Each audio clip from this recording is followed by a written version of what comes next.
The rain hit the glass dome of Outpost Kepler 7 like tiny bullets. Each drop made a sharp sound that echoed through the empty halls. Tejo finished checking the last row of crystal plants in the growing bay. The blue and purple fungi glowed softly under the artificial lights. They needed careful attention every day or they would die. 3 years. 3 years since Tejo had taken this job at the edge of known space. The pay was good because no one else wanted to live alone on a tiny station orbiting a gas giant. Most people went crazy from the loneliness. But Tejo liked the quiet. He liked having only the plants to worry about. The Galactic Federation needed these crystal fungi for medicine. They grew slowly and died easily. Machines could not grow them right. Only humans seemed to have the right touch. Something about human intuition, the scientists said. Tejo did not understand the science. He just knew the plants grew better when he talked to them. He was washing his hands when the first sound came. A soft scratching at the main airlock door. Tejo froze.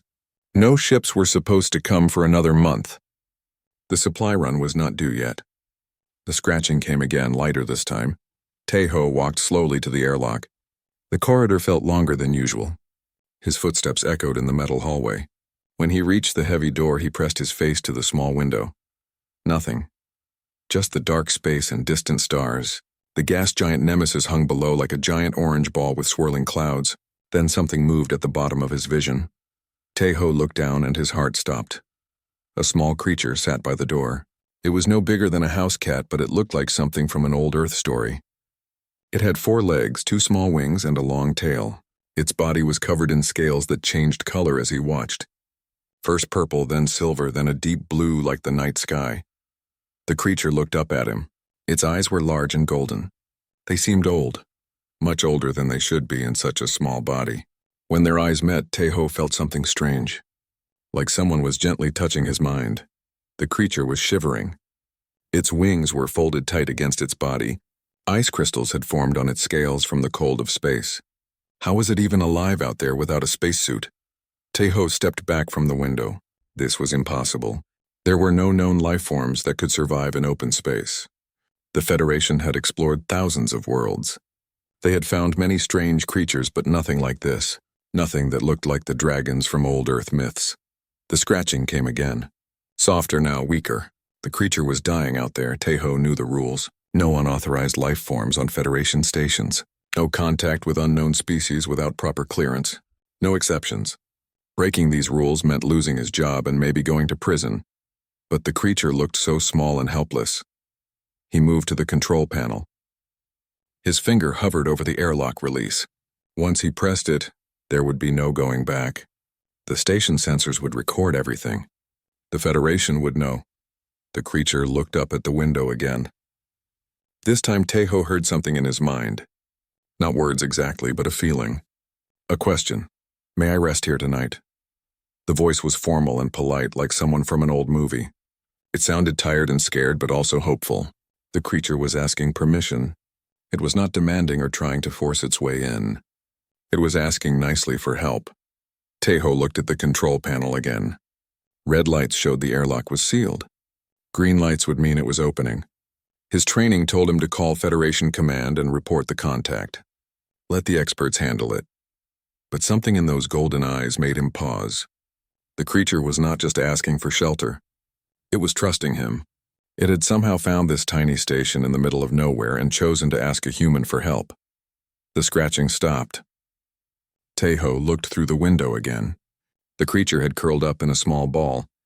Its scales had turned gray like ash. It was giving up. That decided it. Tejo pressed the airlock release. Warning lights flashed as the outer door opened. He watched through the window as the creature lifted its head in surprise.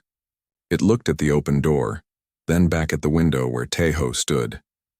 Its scales shifted to a lighter color. "Thank you," came the voice in his mind. The creature walked slowly into the airlock. Its movements were careful and graceful despite its obvious exhaustion. When the outer door closed, Tejo started the cleaning cycle. Air hissed as the chamber filled with breathable atmosphere. What was he doing? He was bringing an unknown alien onto his station. An alien that looked like a dragon from Earth Stories. An alien that could somehow speak in his mind and survive in space. The cleaning cycle finished. The inner door was ready to open. Teho stood on the other side, his heart beating fast. He had no weapons except some farming tools. If this creature was dangerous, he was in serious trouble. But when the door opened, the small dragon just sat there. It looked up at him with those golden eyes and waited. It was still asking permission even though it was already inside. "May I come in?" the voice asked politely. Teho almost laughed. Here was a creature that could survive in space, could speak in his mind, and looked like something from mythology. And it was asking for permission to enter his station like a polite visitor. "Yes," he said out loud. "You can come in." The dragon walked past him into the corridor. Its claws made tiny clicking sounds on the metal floor. It moved like it was trying not to damage anything or make too much noise. When it reached the main room, it stopped and looked around. "Your home is very clean," the voice said. "The plants smell healthy." Teho closed the airlock and followed the dragon. It had walked to the growing bay and was looking at the crystal fungi with interest. Its scales had changed again, now showing hints of green and gold. "I am called Hijin," the dragon said. "Though that is not my real name. My real name would be hard for your mind to hold. I am Teho," he replied, still speaking out loud. "Thank you for letting me rest here tonight, Teho," Hijin said. "I have been traveling for a very long time. I was not sure I would find a safe place before my strength ran out." Teho wanted to ask 100 questions. Where did she come from? How could she survive in space? Why did she look like a dragon? Were there others like her? But Hijin looked exhausted. Her small body was trembling and her scales kept shifting colors like she was having trouble controlling them. "Are you hurt?" Teho asked. "Not hurt," she replied. "Just very tired." And very cold. Teho looked around his station. "Where did you put a dragon to rest? Even a small one?" His quarters were too small. The storage areas were full of supplies. "You can sleep in the growing bay," he said finally. "It is warm there because of the lights." And quiet. Hijin's scales brightened. "That would be perfect," she said. "I like the smell of growing things." She walked to a corner of the bay where the crystal fungi grew in neat rows. The plants seemed to glow brighter when she came near. She curled up between two growing tables, her tail wrapped around her body like a cat. "Sleep well," Teho said. "Thank you," she replied. Her voice was already getting faint as sleep took her. "You're very kind, Teho of the humans." Teho stood there for a long time watching the small dragon sleep among his plants. Tomorrow he would have to decide what to do. Should he report this to the Federation? Should he try to help her leave? Should he ask her the questions that filled his mind? But tonight she was just a tired traveler who had asked for shelter from the cold dark of space. And he had said yes. Outside the dome, the storm continued to rage around the gas giant. But inside, all was warm and quiet. The crystal fungi glowed softly, and a small dragon slept peacefully among the growing things.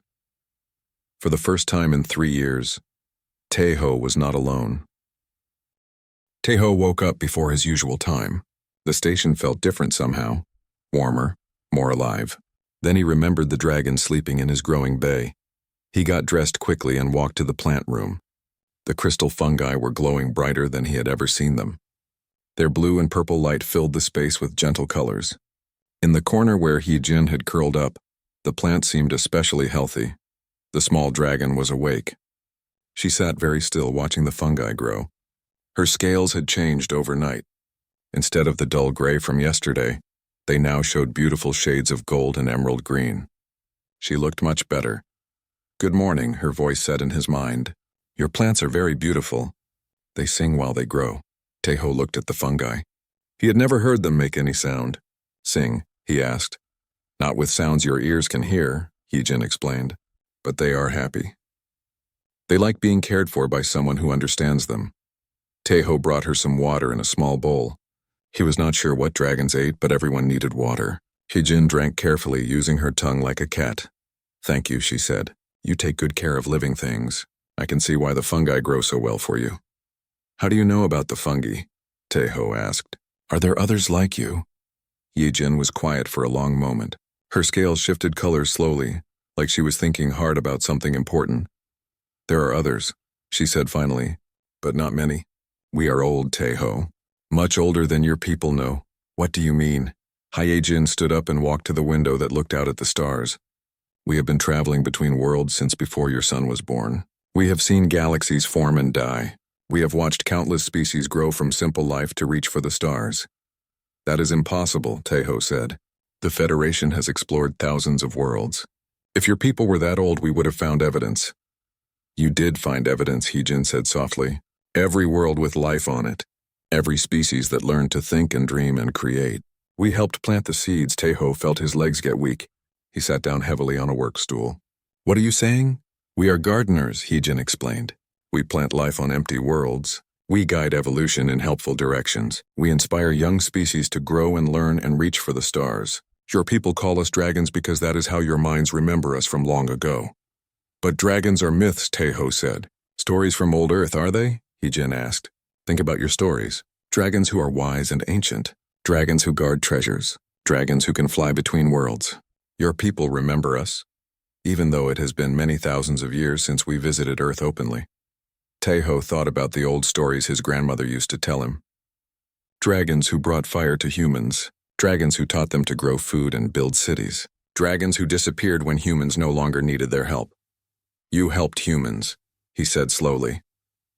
We helped all species, Heejin replied. But humans were special. Most species need millions of years to develop technology. Humans did it in just a few thousand. You learned so fast because we whispered in your dreams. We inspired your inventors and scientists and explorers. The room felt like it was spinning. Everything Tejo thought he knew about human history was changing. Your people guided human development.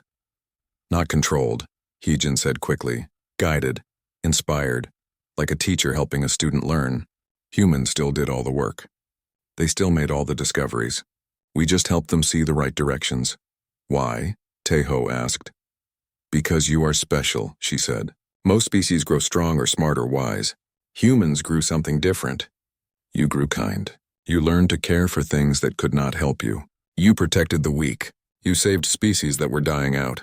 You made art just because it was beautiful. Tejo remembered his plants. He talked to them and cared for them even though they could not talk back. Other species used machines to grow things. Only humans seemed to understand that plants needed more than just chemicals and light. But if your people helped us, he said, why are you alone? Where are the others? Heejin's scales turned darker. That is why I am here, she said. My people are being hunted. Hunted by who? By some of the species we helped, she replied sadly. They learned that dragon essence can be used to change reality. Our blood, our scales, our life force. It can power machines that bend space and time. It can make weapons that destroy planets. Tejo felt sick. People were hunting dragons to use them as materials. We tried to hide, Heejin continued. We stopped visiting worlds openly. We became just myths and stories. But the hunters have good technology now. They can track our energy signatures. They can follow us across the galaxy. How many of you are left? Tejo asked. I do not know, she said quietly. We scattered to stay safe. I have been running for 3 years. This is the first safe place I have found. Why is it safe here? Because you are human, Heejin said. And you chose to help me instead of capture me. Most species would have seen me as valuable cargo, something to sell or trade. But you saw me as someone who needed help. Tejo looked at the small dragon sitting by his window. She had trusted him with the biggest secret in the galaxy. Dragons were real. They had helped shape every civilization in known space, and now they were almost extinct. What will you do now, he asked. I do not know, she admitted. I cannot run forever, but I cannot fight the hunters alone either. You do not have to be alone, Tejo said. You can stay here as long as you need. Heejin looked at him with surprise. Her scales brightened to warm gold. You would do that, even though it could bring danger to you, yes, Tejo said.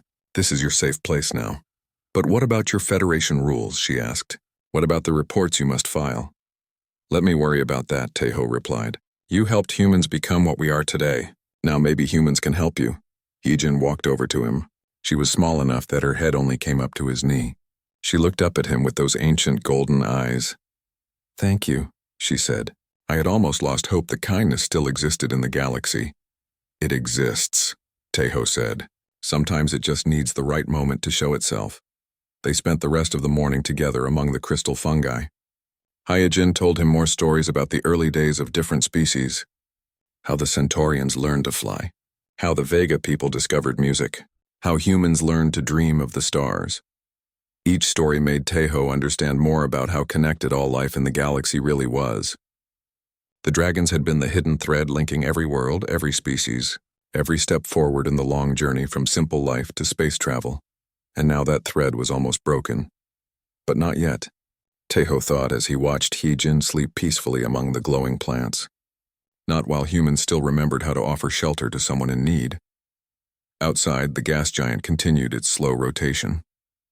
The stars shone with the same light they had shared for billions of years, and in a small station at the edge of known space, an ancient secret rested safely in the care of someone who understood that some things were more important than rules. The fungi continued to glow, brighter than ever before. They seemed to know that something important was happening, something that would change the future of every living thing in the galaxy, and it had started with a simple question asked politely in the darkness of space. May I rest here tonight? For 3 peaceful days, Teho and Heejin lived together on the station. The small dragon helped tend the crystal fungi, and the plants grew better than ever. She could sense things about them that Teho could not. Which ones needed more water? Which ones were getting sick before it showed? Which ones were ready to harvest? Heejin told him stories while they worked. About worlds where the oceans were made of liquid crystal, about species that built cities in the clouds of gas giants, about the early days when dragons first learned to travel between stars. Teho felt like he was learning the true history of the galaxy for the first time. Everything he had studied in school was just the surface of a much deeper story. On the morning of the 4th day, everything changed. Teho was checking the water systems when the proximity alarm started screaming. Red lights flashed throughout the station. The automated voice repeated the same message over and over. Warning. Unidentified vessel approaching. Warning. Unidentified vessel approaching. Teho ran to the control room. On the main screen, he could see a sleek black ship dropping out of hyperspace. It was bigger than his station and covered with weapon systems. The hull showed markings he recognized from his old military training. Special Collection Division. His blood turned to ice. The SCD was the Federation's most secret branch. They found rare species and valuable resources throughout the galaxy. They were also completely ruthless. If something was worth money, they would take it no matter who got hurt. Heejin appeared beside him, moving so quietly he did not hear her approach. Her scales had turned dark gray, almost black. She stared at the ship on the screen. They found me, she whispered in his mind. How? Teho asked. They must have been tracking energy signatures across this sector, she replied. I thought I had hidden mine well enough, but they have new technology now. The communication system crackled to life.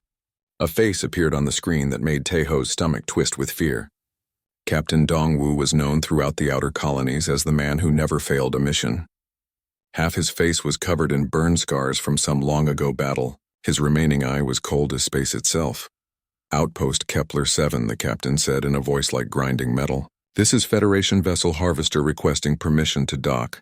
It was not really a request. Ships like the Harvester did not ask permission for anything. Teho activated the communication array. This is Outpost Kepler 7, he replied, trying to keep his voice steady. What can I do for you, Captain? We have detected an unusual energy signature from your station, Dongwu said. Our sensors indicate you may have made contact with a previously unknown life form. Federation law requires all such contacts to be reported immediately. I have not made contact with any unknown life forms, Teho lied. My station is operating normally. The captain smiled, and it was not a pleasant sight. Mr. Teho, our scanners are very advanced. We can detect dragon essence from 3 light years away. We know exactly what you have on your station. Teho felt his heart pounding. How did they know about dragons? According to Heejin, her people had been myths and legends for thousands of years. As if reading his thoughts, Captain Dongwu continued speaking. Dragons are not myths, Mr. Teho. They are the most valuable resource in the galaxy. 1 dragon can power a city for 100 years. Dragon blood can fuel faster than light travel. Dragon scales can create weapons that bend space itself. The captain's scarred face leaned closer to the screen. We have been hunting them for 50 years. Most people do not even know they exist. But we know. And we know you have one. Teho looked at Heijin. She had made herself very small in the corner, trying to stay out of view of the screen. Her scales were now completely black except for her golden eyes. I do not know what your sensors are detecting, Teho said. But there are no dragons here. Just me and my plants, Captain Dongwu laughed. It was a sound like breaking glass. Your loyalty is admirable but pointless. Surrender the specimen now and you will be rewarded handsomely. Refuse and we will take it anyway. And what happens to me if I refuse? Tejo asked. The captain shrugged. Accidents happen during collection operations. Equipment malfunctions. Hull breaches. Very tragic, Tejo understood. They would kill him and take Heejin no matter what he did, unless he fought back. You have 1 hour to prepare the specimen for transport, Captain Dongwu said. After that we begin forced collection procedures. The screen went dark. Tejo stared at the blank monitor. 1 hour. In 1 hour, armed soldiers would board his station and take Heejin away to be turned into fuel and weapons. I am sorry, Heejin said quietly. I brought this danger to you. I should leave before they hurt you. No, Tejo said firmly. This is your safe place, remember? I am not giving up on you, but how can we fight them? She asked. They have weapons and soldiers. You have farming equipment. Tejo looked around his station with new eyes. Farming equipment could be used for other things. Water pumps could create pressure weapons. Fertilizer could be turned into explosives. Atmospheric systems could fill corridors with blinding fog. Maybe I have more than farming equipment, he said slowly. Heejin looked at him with surprise. You would fight the Federation for me. Not the Federation, Tejo replied. Just these hunters who think they can take whatever they want. But they will send more ships if we resist, she pointed out. Even if we stop them, others will come. Then we make it too expensive for them to keep trying, Tejo said. We make it cost more to take you than you are worth to them. I am worth a lot to them, Hyojin said sadly. Then we better make it very expensive, Tejo replied. He spent the next 30 minutes running through his station, gathering supplies and setting up defenses. Hyojin helped where she could, using her small size to reach places he could not go. The irrigation system became a network of water cannons that could knock soldiers off their feet. The atmospheric processors were rigged to create choking clouds of fertilizer dust. Emergency bulkheads were set to seal automatically, dividing the station into separate battle zones. Most importantly, Tejo moved the crystal fungi to a secure storage area. If the hunters wanted to fight on his station, they would have to be careful not to damage the valuable plants. That would limit their weapons and tactics. With 10 minutes left, Tejo and Hyojin took position in the main corridor. She had found a hiding spot behind a support beam where she could stay out of sight but still help him. Are you afraid? She asked. Yes, Tejo admitted, but I am more angry than afraid.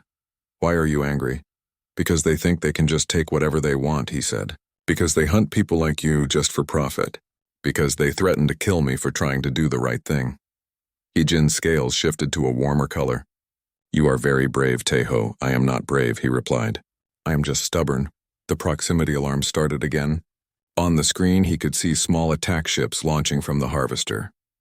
They were coming to board his station. Tejo checked his improvised weapons one last time. Water pressure charged. Atmospheric systems ready. Emergency seals armed. Here they come, he said. Hyojin pressed herself deeper into her hiding spot. Her scales went completely black again, making her nearly invisible in the shadows. Thank you, she whispered in his mind. Whatever happens, thank you for trying. We are not done yet, Tejo replied. They want a dragon. Let them see what happens when they threaten someone a human has decided to protect. The first boarding pod attached to his airlock with a loud clang. Cutting tools began working on the outer door. In a few minutes, armed soldiers would pour into his station expecting an easy capture. They were about to learn that humans did not give up their friends without a fight. Tejo smiled grimly as he took position behind his first barricade. Captain Dongwu had made one serious mistake. He thought Tejo was just a farmer with plants. He was about to find out that this farmer had once been a soldier, and soldiers protected their own. The outer airlock door exploded inward with a flash of bright light. Smoke filled the corridor as 6 soldiers in black armor poured through the opening. They moved fast and confident, expecting no real resistance from a single farmer. They were wrong. Tejo triggered the first trap as soon as they entered the main hallway. High-pressure water slammed into the lead soldier, sending him flying backward into his teammates. The force knocked 3 of them down and soaked their electronic equipment. What the hell? One soldier shouted as sparks flew from his weapon. The corridor lights went out, leaving only the red emergency lighting. Tejo had cut the main power to make it harder for them to see. He knew every corner of his station in the dark. They did not move carefully, the squad leader ordered. Watch for more traps. They advanced slowly now, checking every step. But Tejo was not done. He triggered the atmospheric system and thick white fog filled the corridor. The soldiers could barely see 3 feet in front of them. Thermal vision, the leader commanded. But Tejo had thought of that too. The fog was mixed with heated particles that confused their heat sensors.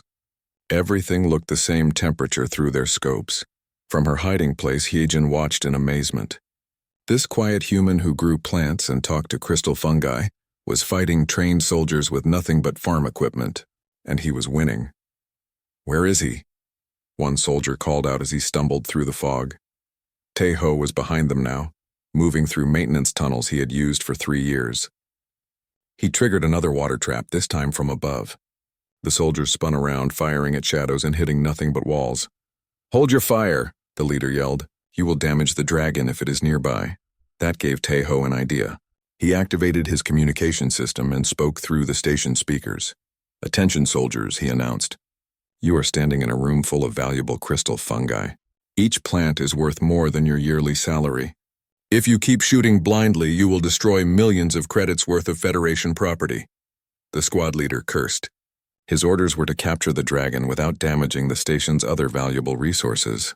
Every shot his men fired could cost the Federation serious money. "Switch to stun weapons only," he ordered. But stun weapons had shorter range and less power. Tejo had just made them less dangerous without firing a single shot. The soldiers moved deeper into the station, following their scanners toward the energy signature that told them a dragon was nearby. But Tejo had more surprises waiting. When they reached the first junction, he sealed the emergency bulkheads. 3 soldiers were trapped in one section, while the other 3 were cut off in another. Now, instead of fighting 6 soldiers at once, he only had to deal with them in small groups. The first group tried to blast through the sealed door, but Tejo had reinforced it with metal plates from storage containers.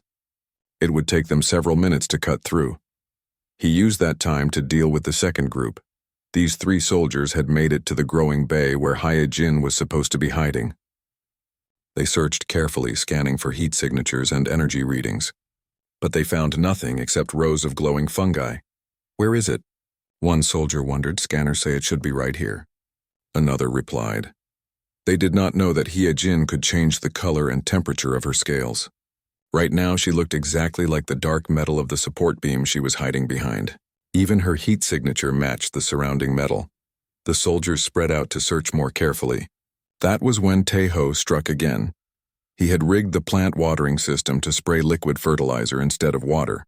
The thick, smelly liquid shot out of hidden nozzles, covering the soldiers' helmet visors and making it impossible for them to see. "I cannot see anything," one soldier shouted as he tried to wipe the gunk from his helmet. "The liquid is eating through my armor seals." Another called out in panic. It was just fertilizer, but the soldiers did not know that. They thought they were being attacked with acid. "Fall back," the squad leader ordered over the radio. "Regroup and try a different approach." But falling back was not easy. Tejo had sealed more doors behind them. The soldiers found themselves trapped in the growing bay with no clear way out, and their vision still blocked by fertilizer. Meanwhile, the first group had finally cut through the bulkhead door. They entered the next section carefully, expecting more traps. They were right to be careful. Tejo had turned the corridor into a maze using storage containers and equipment. The soldiers had to move single file through narrow spaces, making them easy targets for his water cannons and foam dispensers. Every few steps, another trap activated. Not enough to seriously hurt them, but enough to slow them down and wear them out. Water from above, slippery foam on the floor, blinding fog that appeared and disappeared without warning. "This is impossible," one soldier complained as he slipped and fell for the 3rd time. "How is one farmer doing this to us?" "Because he is not just a farmer," the squad leader replied grimly. "Check his records again." The soldier pulled up Tejo's file on his wrist computer. His eyes widened as he read. "Sir, he served in the Colonial Defense Force for 8 years. Special Tactics Unit. 3 decorations for creative problem-solving under fire."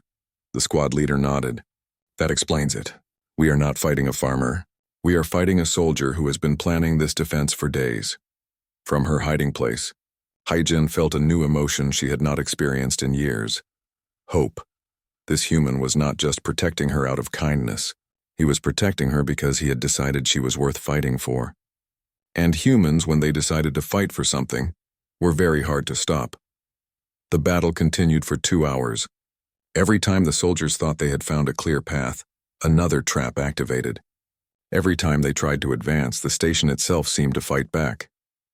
Captain Dongwu watched from his ship as his elite squad was slowly defeated by farming equipment and human stubbornness. His face grew darker with each failed advance. "Status report," he demanded over the radio. "Sir," the squad leader replied breathlessly. "The target has turned his station into a fortress. Our equipment is damaged. Half my men are injured, and we still have not located the dragon." "How is that possible?" Dongwu snapped. "You have 6 trained soldiers against 1 civilian.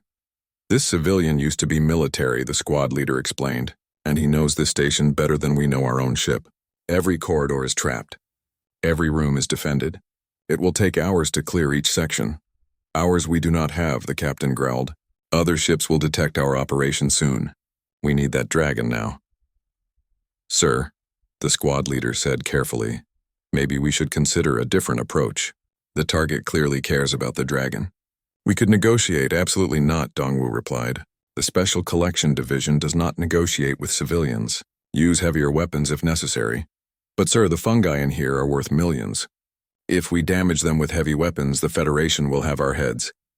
Captain Dongwu stared at the station on his screen. One human farmer was holding off his best team using nothing but creativity and determination. It should have been impossible. But as he watched, more traps activated. More of his soldiers called for help.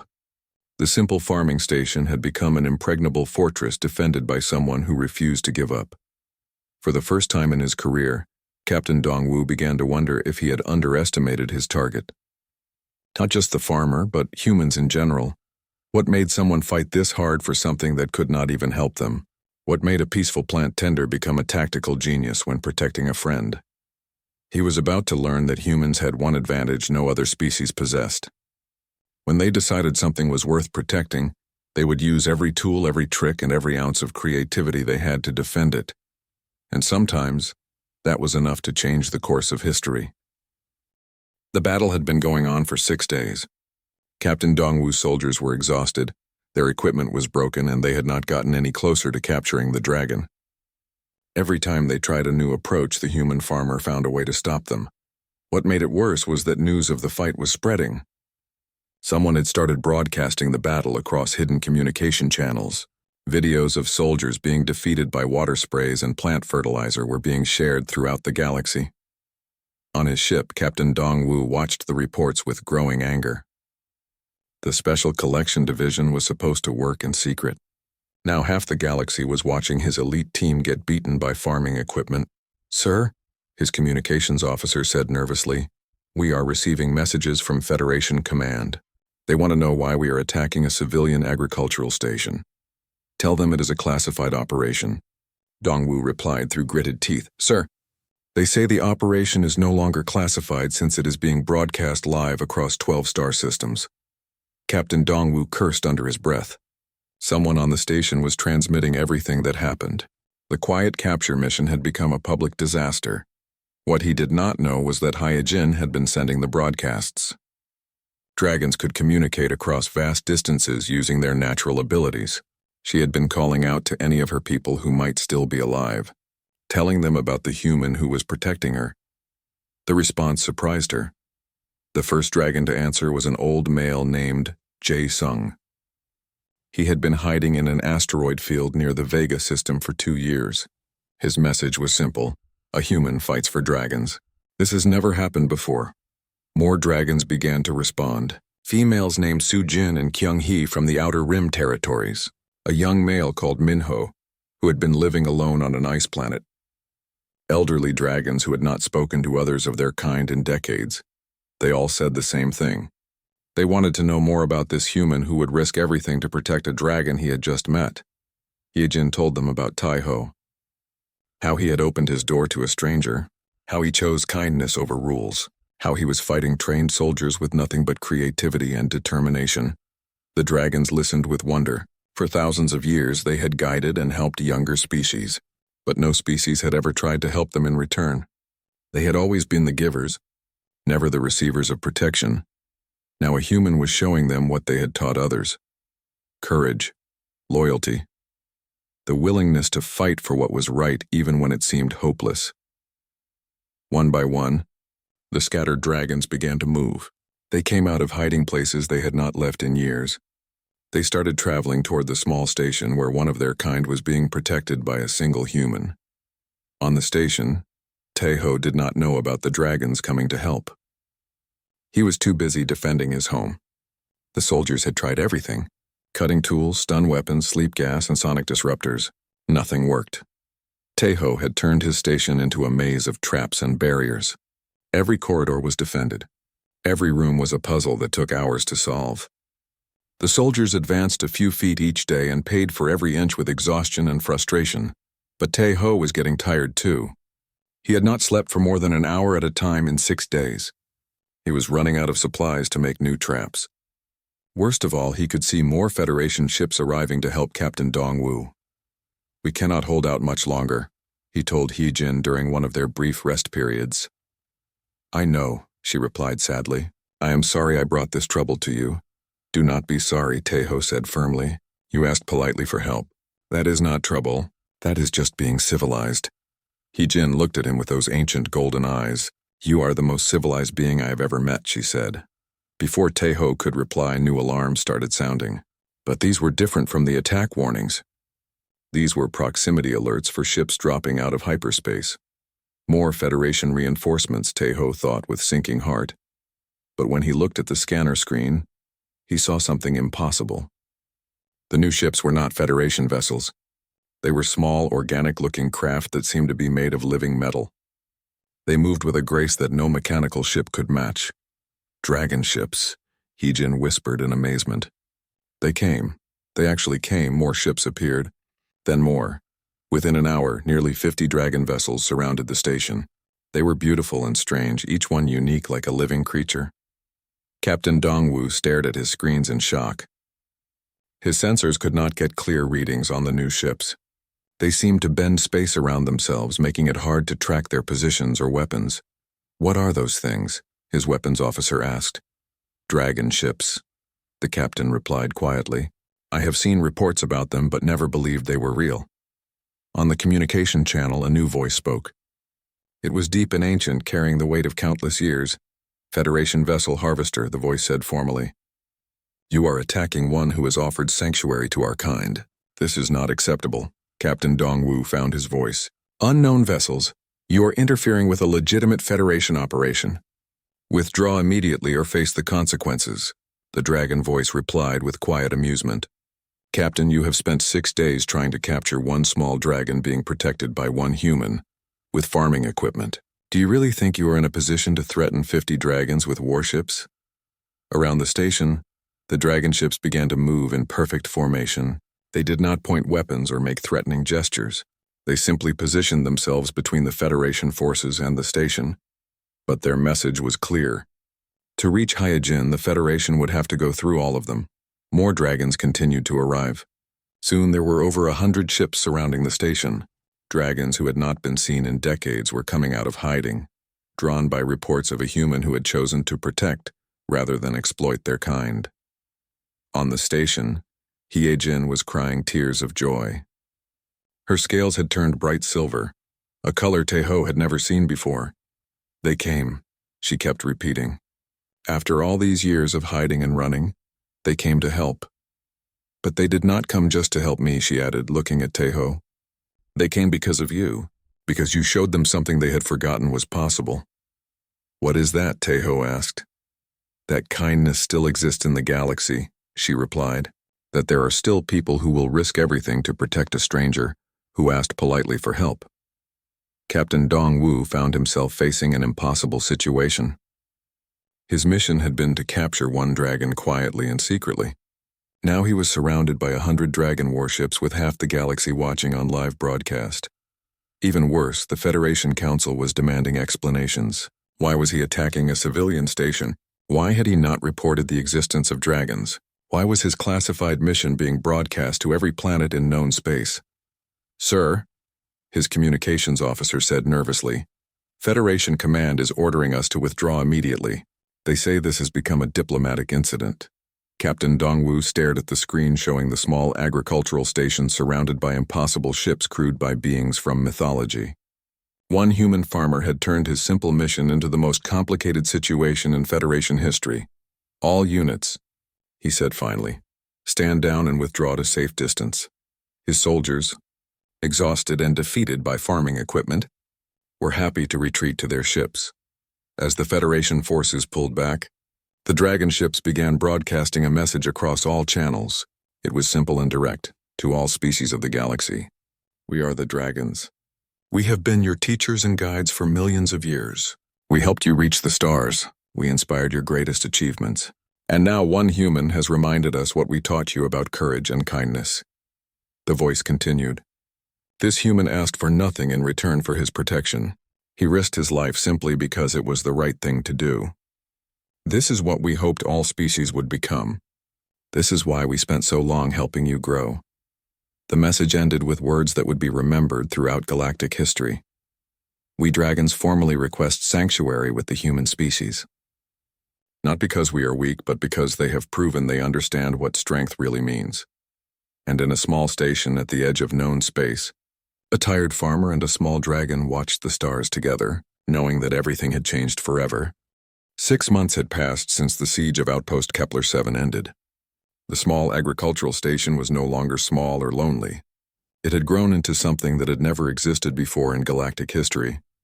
The first human dragon embassy floated in space where Tai-Ho's simple outpost used to be. New sections had been added using both human engineering and dragon biotechnology. The result was beautiful and strange, like a flower made of metal and starlight.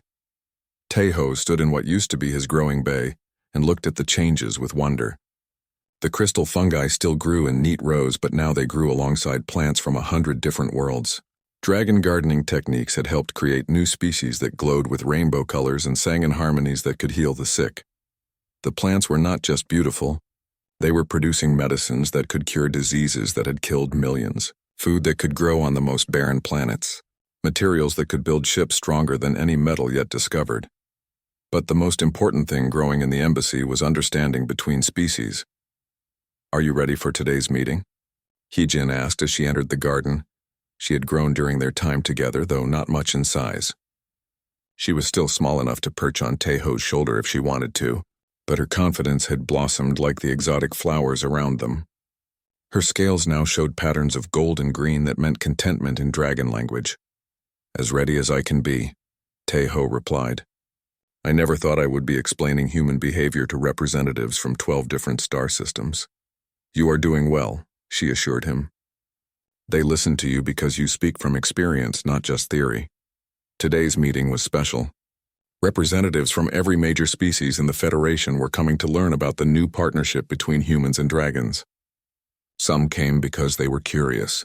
Others came because they were worried. A few came because they wanted to copy what was happening here. The first visitors to arrive were the Centaurians. They flew their ships with grace and precision, but Tai-Ho could tell they were nervous. Centaurians were natural warriors who solved problems by fighting. They did not understand how humans had defeated Federation soldiers without killing anyone. Ambassador Wu Jin, the lead Centaurian, said formally, We have studied the recordings of your battle. Your tactics were effective but confusing. Why did you not simply eliminate the intruders? Because killing them would not have solved the real problem, Tai-Ho explained. The problem was not the soldiers. The problem was the system that sent them to capture dragons in the first place. But how does showing mercy change a system? The Centaurian asked.